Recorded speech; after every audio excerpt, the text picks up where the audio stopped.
Welcome to the deep dive. Good to be talking about this one. Yeah, so today we're digging into a source called The Great Unraveling. Right. It maps out this pretty intense 30-year period. From 2025 all the way to 2045. And it's really looking at what happens when wealth and political influence get tangled up. In one of those reinforcing cycles, yeah, Right. where it just feeds itself. Exactly. So our mission here is to pull out the main threads by following three key people from the source. Okay. There's Elena, who starts as this really ambitious student. Arthur Sterling, he's a very successful, wealthy investor.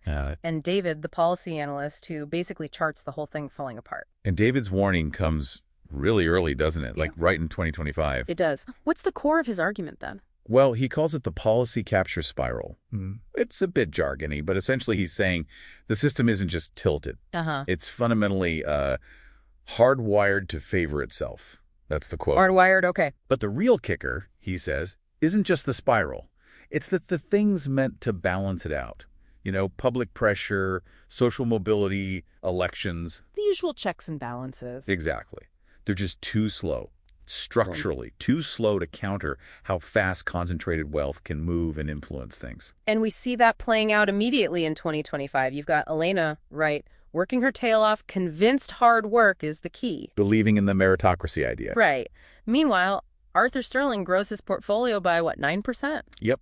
And crucially, he's also funding lobbying.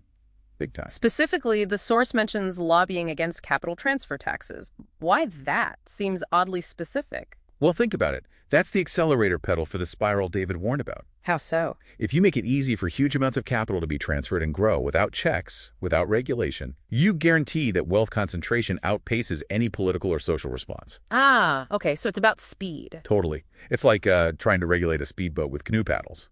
Sterling's move gives that policy capture spiral instant traction. That's quite a mechanism. Okay, let's jump forward. The source takes us to 2035. And the divergence is really stark by then. Tell us about Elena.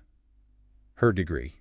It didn't lead where she hoped. She's in a dead-end job, according to the source, wrestling with debt. And her view of the city changes, right? Yeah, those shiny towers she aimed for, now they look like a fortress.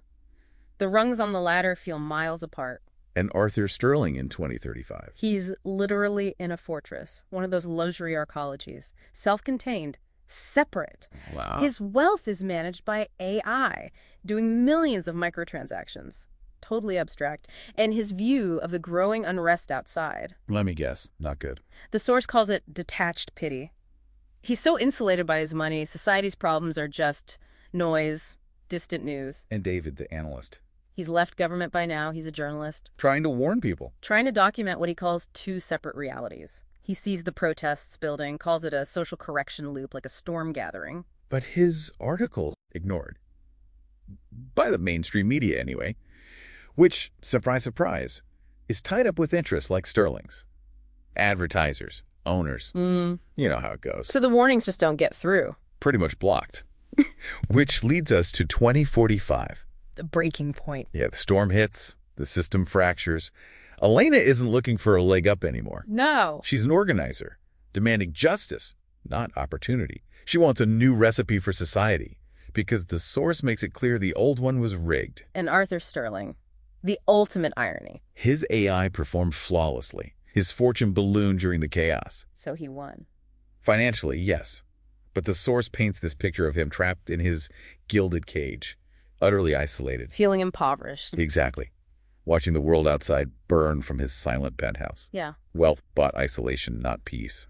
And David's final take as he's watching the clash. He realizes the system didn't just bend, it broke, completely fractured. Why? Those reinforcing loops just ran their course. Power got so concentrated, the only balancing force left, that social correction had built up so much pressure. It could only break things. It became destructive because there was no give left in the system. It had to fracture. So wrapping this up, what's the core lesson here for you listening in? Well, the Great Unraveling, according to this source, wasn't one single event. Right. It was these slow, grinding loops, policy capture, wealth concentration, just consistently outrunning the mechanisms meant to keep them in check. Which leaves us with a pretty unsettling question, doesn't it? David identified the problem was that the balancing forces were too slow. Uh-huh. So think about our own systems today. Legislation, Elections, courts. Are we relying on mechanisms that might also be moving too slowly? How long can they be too slow before, like the source suggests, a necessary correction turns into a destructive fracture? That's the thought to maybe mull over. Are our safety valves working fast enough?